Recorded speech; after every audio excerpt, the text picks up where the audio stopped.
বিখ্যাত আলুর ঘাটি বলে কি কথা। করে লাইছে আন্দাজি? কি করতে লাগিয়েছেন? এদিক ভারী লেগে গেছে, আন্দাজি সময় না ক্ষতি রোজা থাকা শরীর।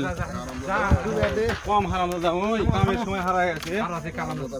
আর সময় কোন জাত গেছিলেন? কামের সময় হারাছে। কামের সময় হারা গেছে।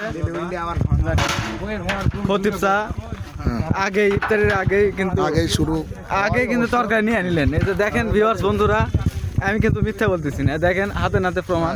খতিব সাহেব আলুর ঘাটি নিয়ে চলে যাচ্ছে, সিম্পল সিম্পল চিকিৎসার জন্য। এই যে দেখেন খতিব সাহেব ওইদিকে যাচ্ছেন আর এইদিকে যাচ্ছে আলুর ঘাটি। ওরে 30 টাকা যাওয়া থাকে নি বাগমারার বিখ্যাত আলুর ঘাটি। এই যে পাগানি সাহেব আলুর ঘাটি খুব স্বাদ হয়েছে বলতেছে। দেখছে নাকি এখন কিভাবে বুঝবো, বলতেছে স্যান্টে বোঝা যাচ্ছে।